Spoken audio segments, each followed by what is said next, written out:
오늘 함께 나누실 하나님 말씀의 제목은 오라 우리가입니다. 같이 해보실까요? 오라 우리가. 우리는 하나님께서 불렀기 때문에 하나님 앞에 나올 수 있었습니다. 우리가 자의적으로 예수님을 믿는 것 같지만 믿음의 영역은 전적인 하나님의 은혜입니다. 제가 신앙생활을 어려서부터 했어요. 아주 어릴 때부터 모태신앙으로 신앙생활을 하다가 어느 날 갑자기 하나님께서 하나님의 말씀들을 믿어지는 축복을 허락하여 주셨습니다. 그 전에 알고만 있었고 문화로 접하였고 저는 태어나자마자 믿음의 가정이었기 때문에 하나님 바깥에서 생각하는 게 어떤 건지 잘 몰랐습니다.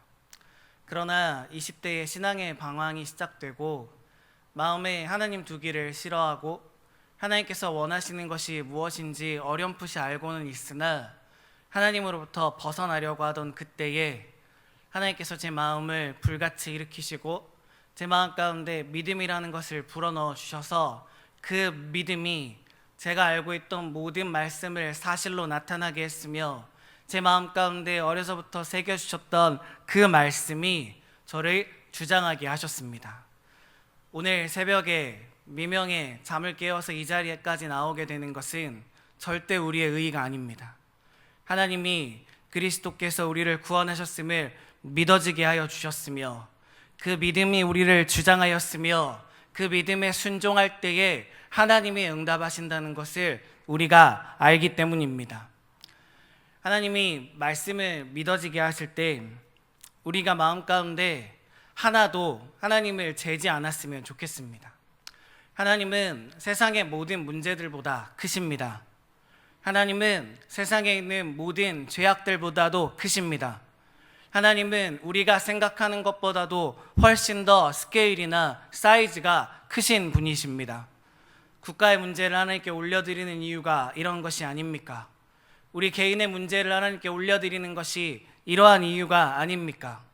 40일을 지나는 동안 이제 남아있는 20여일 동안에 하나님 앞에 회복을, 하나님 앞에 부흥을 구할 때에 우리 하나님 반드시 이루어 주실 줄로 압니다. 오늘 본문의 말씀은 하나님의 마음을 직설적으로 나타낸 표현들입니다. 잘 아시다시피 이사야서는 1장부터 60장에 이르기까지 하나님의 마음이 구구절절히 나타나 있습니다. 이사야 선지자가 활동하던 시대에 하나님은 이스라엘 가운데에 멸망을 말하셨습니다. 이스라엘아, 너희가 죄를 지었기 때문에 이제 멸망당하고 바벨론으로 끌려가게 될 것이다. 그러나 하나님의 말씀이 거기서 끝나지 않았습니다. 하나님의 말씀은 하지만 너희가 정해진 때가 되어 돌아오게 될 터인데 그때에는 너희가 정금과 같이 나오게 되고 그때에는 너희가 회복하게 될 것이고 그때에는 너희가 내가 준 사명들을 가지고 열방의 빛으로 나아갈 것이라고 하나님은 회복의 메시지를 같이 주셨습니다. 우리 성도 여러분들 가운데에 죄로 말미암아 하나님과 거리가 멀어진 분이 계십니까? 성도 여러분 가운데 알지 못하는 고난으로 말미암아 하나님으로부터 거리가 멀어진 것 같으십니까? 성경으로 돌아오십시오. 성경은 그러한 어려움들 뒤에 죄의 심판 뒤에 하나님의 회복이 있음을 우리에게 약속하여 주십니다. 하나님의 말씀이 이렇습니다. 오라라고 우리를 초청하여 주십니다. 오십시오. 교회로 오십시오. 위드 코로나가 열렸습니다. 세상이 우리를 불공평하게 대한다 할지라도 하나님께 나오십시오. 우리 가운데 다른 기준들을 적용하며 우리가 모이는 것들을 싫어한다 할지라도 우리 하나님 기뻐하시기 때문에 우리는 우리의 죄악을 들고 교회로 나와야 될 줄로 압니다. 우리 하나님과 변론할 수 있습니다.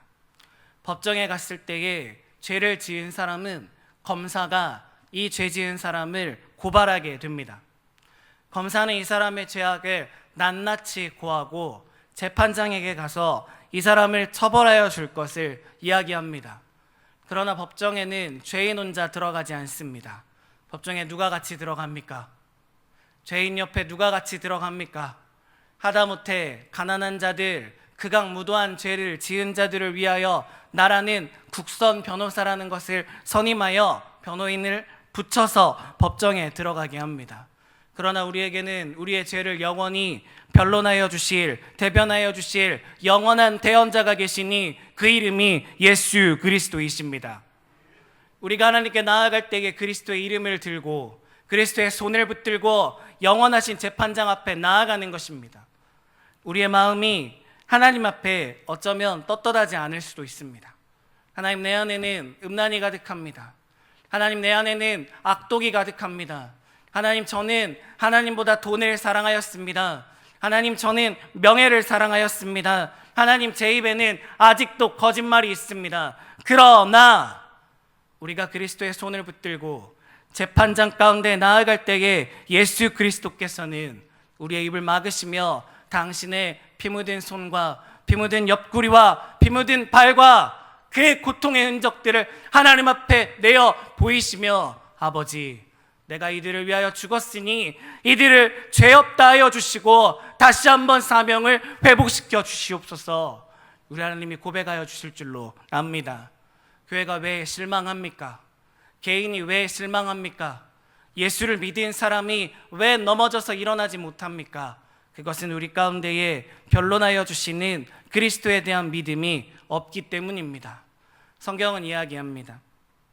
너희의 죄가 주홍과 같을지라도, 우리의 죄가 주홍과 같을지라도 눈과 같이 희어질 것이요 진홍과 같이 붉을지라도 양털과 같이 희게 될 것이라고 우리에게 말씀하여 주십니다. 오늘 이 아침에 우리의 죄가 무엇인지 한번 떠올려 보았으면 좋겠습니다.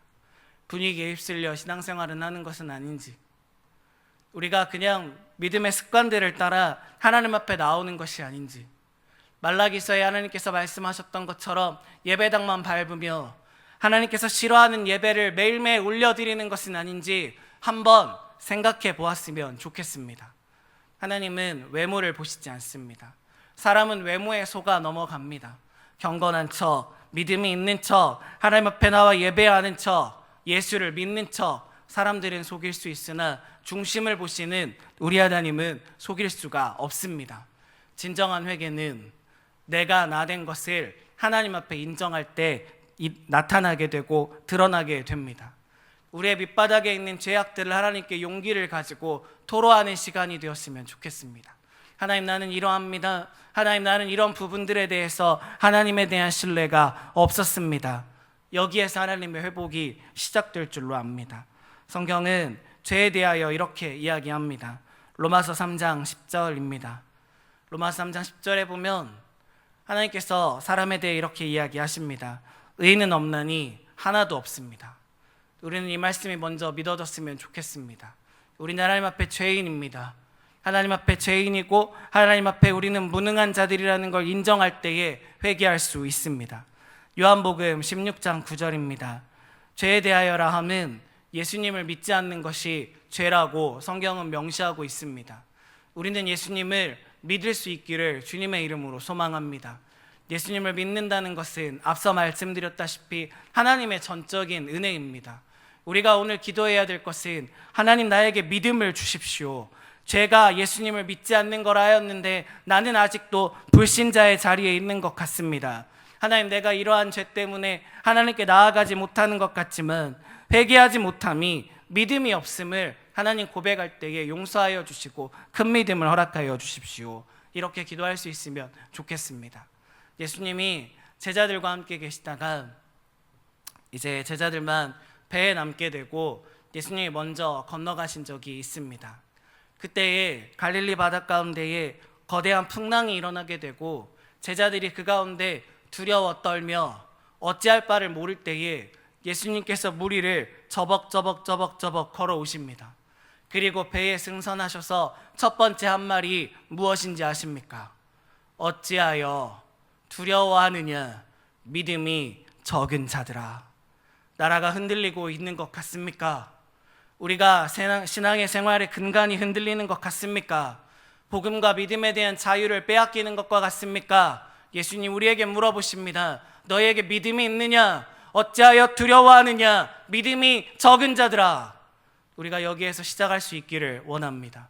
그리스도를 믿는 믿음으로 말미암아 우리의 신앙이 다시 한번 균형을 얻기를 원하고 그리스도를 믿음으로 말미암아 우리의 삶이 다시 한번 쌓아져 가기를 원하고, 예수를 믿는 믿음에서 출발하여 종국에는 우리의 죄를 이길 수 있기를 주님의 이름으로 소망합니다. 성경은 우리에게 말씀하십니다. 요한복음 3장 16절입니다. 하나님은 이거 다 알고 계시는 본문이시죠. 잠도 깰 겸 요한복음 3장 16절 같이 한번 암송해 보실까요? 하나님이 세상을 이처럼 사랑하사 독생자를 주셨으니 이는 그를 믿는 자마다 멸망하지 않고 영생을 얻게 하려 하심이라. 복음으로 돌아가는 겁니다. 말씀에 쓰여있는 간단한 진리를 믿는 것입니다. 믿는 자마다 멸망하지 않습니다. 믿는 자들이 사는 국가마다 멸망하지 않습니다. 믿는 자들이 모여있는 교회마다 문을 닫지 않습니다. 우리의 믿음이 어디에 있습니까? 말씀의 근본입니다. 하나님이 우리에게서 멸망을 지우셨는데 누가 우리의 영생을 빼앗을 것이며, 하나님이 우리가 망하지 않는다고 말씀하시는데 누가 우리를 망한다고 하겠습니까? 믿음으로 돌아오십시오. 우리의 죄가 주홍과 같을지라도 희귀하시는 우리 하나님 앞에 돌아오기를 원합니다. 하나님께서는 우리에게 또한 한 가지 태도를 원하십니다. 그것은 회개하는 태도입니다. 요한일서 1장 9절의 말씀입니다. 말씀을 띄워주시면 이 말씀도 큰 소리로 고백하여 보았으면 좋겠습니다. 요한일서 1장 9절입니다. 같이 읽겠습니다. 만일 우리가 우리 죄를 자백하면 그는 미쁘시고 의로우사 우리 죄를 사하시며 우리를 모든 불의에서 깨끗게 하실 것이요. 아멘. 하나님께 돌아가는 길은 생각보다 어렵지 않습니다. 하나님께 돌아가는 길은 생각보다 어렵지 않습니다. 조금 뻔뻔하여지면 됩니다. 나 같은 자도 받아주실까? 우리 한국교회 죄가 크다고 하는데 하나님이 용서하여 주실까? 마지막 때에 배도하는 자들과 하나님을 떠나는 자들이 많다고 하는데 하나님이 역사하여 주실까? 이런 의심의 생각들을 집어치워 버리고 마음 가운데 죄를 가지고 자백하는 심령으로, 상한 심령으로 우리 하나님 앞에 나오면 하나님 언약의 말씀대로 우리를 깨끗하게 하실 줄로 믿습니다. 죄의 문제는 간단하지 않습니다. 우리 모두 다 경험하지 않습니까? 교회에서 은혜를 받고 나아가지만 세상에 나아가서 너무나도 쉽게 넘어지지 않습니까? 어쩌면 우리는 이 지점들을 하나님께 가지고 나와야 될 줄로 모를 일입니다. 위드 코로나가 어제부터 정책이 바뀌었어요. 그래서 교회는 50%, 또 저는 늦게까지 일을 하는데 이렇게 퇴근하다 보니까 11시 반이 넘었는데 문을 연 식당들이 있더라고요. 세상이 움직이고 있습니다. 이제 모두가 회복을 향해서 달려가고 있습니다. 우리는 단순히 양적으로 많이 모이는 것을 회복이라 하지 않았으면 좋겠습니다. 이제 위드 코로나가 돼서 하나님께서 당신의 백성을 부르실 때에 이 자리가 차는 것으로 만족하지 않았으면 좋겠습니다. 이 자리가 찼을 때 진정한 회개의 기도가 올라가고, 이 자리가 찼을 때 진정한 하나님의 마음을 감동할 수 있는 우리의 상한 심령들이 모여지기를 원합니다. 우리는 무엇을 준비해야 됩니까? 적어도 새벽 예배 오시는 분들은 먼저 된 자들입니다. 신앙의 연륜이 있는 자들입니다. 우리의 마음 가운데 진정한 회개가 있고 우리의 마음 가운데에 하나님을 향한 선한 마음이 있어 하나님께 먼저 나와 엎드릴 때에 우리 하나님께서는 회복을 넘어 부흥으로 가는 길을 우리에게 열어주실 줄로 압니다. 요즘에 담임 목사님이 40일 금식, 40일 작전 기도 기간에 사도신경을 이렇게 해설하여 주시고 강해하여 주십니다. 근데 사도신경이 자칫 잘못하면 되게 습관적으로 읽어지는 그런 글이에요. 그런데 이제 목사님께서 40일 동안 천지의 창조주부터 시작해서 지금 부활까지 왔잖아요. 다시 한번 조용히 사도신경을 한번 읽어보았어요. 제가 삶 가운데 낮에 한번 읽어보았는데 정말 우리가 믿음이 없구나. 이렇게 한국교회가 어려운 것은 죄를 지었기 때문도 그렇지만 그 죄를 사하여 주신다는 하나님에 대한 신뢰가 없구나라는 생각이 들게 되었습니다. 천지를 창조하신 분이 아들도 내어주셨고 그 아들을 죄 가운데서 살리셔서 부활하게 하셨고 그 부활의 신앙을 믿으라고 성령도 보내주셨고, 성도들을 모아 거룩한 공교회를 가지고 교제하며 세상을 이기라고 우리를 모아주셨는데, 우리는 모래알과 같이 흩어지는구나. 우리의 마음이 벌써 전쟁을 하기도 전에 무너져 내렸구나.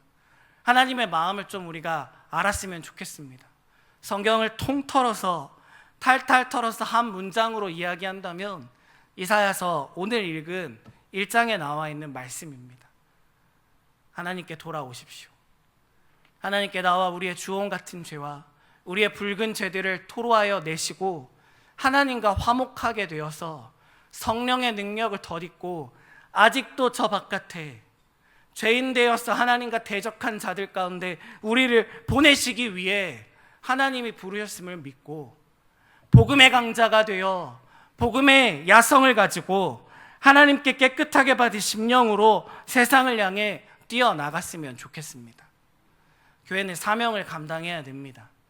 우리끼리 모여서 하하호 희낙낙하는 것이 아니라 신앙을 분명히 하였다면 우리의 삶을 고치고 우리에게 주신 은혜를 가지고 저 바깥의 세상으로 뛰어나가는 것이 교회의 역할입니다. 교회는 복음의 전초기지이며 우리는 하나님 앞에 사명을 받은 믿음의 군병들입니다. 우리의 신앙을 분명히 하고 위드 코로나 시대에 교회를 회복해 하실 때에 하나님 앞에 사명받아 하나님께서 주시는 말씀 가운데 순종하여서 부흥까지 도달하는 저와 여러분이 되시기를 주님의 이름으로 소망합니다. 우리 함께 찬송하시고 기도하셨으면 좋겠습니다. 죄의 문제를 하나님께 회개하며 나아가는 아침이 되었으면 좋겠습니다. 하나님은 말하지 않아도 이미 우리가 어떤 죄 가운데 있는지를 알고 계십니다. 나태한 죄가 있다면 하나님 게으르고 나태함을 이 시간에 하나님께 올려드렸으면 좋겠습니다. 미루려고 하는 마음이 있었다면 하나님께 올려드렸으면 좋겠습니다. 하나님 앞에 내가 교만하고 나의 의의를 내세우며 정죄하는 마음이 있었다면 하나님 죄송합니다. 재판장은 하나님인데 제가 하나님 자리에 올라갔습니다. 하나님 제 안에 더러운 것들이 많이 있습니다. 이러한 문제들을 이 아침에 하나님께 솔직하게 말할 수 있었으면 좋겠습니다. 죄의 문제가 해결되지 않으면 기도의 문이 열리지가 않습니다. 죄의 문제가 우리 가운데 깨끗하게 완벽하게 소멸되어지지 않으면 소망은 없습니다. 하나님 우리에게 회개하는 심령을 부어주시고 하나님 우리가 좀 우리를 솔직하게 하나님 앞에 내려놓을 수 있게 하여 주시고 우리의 죄의 문제를 하나님 해결하여 주십시오. 이 아침에 고백할 수 있었으면 좋겠습니다.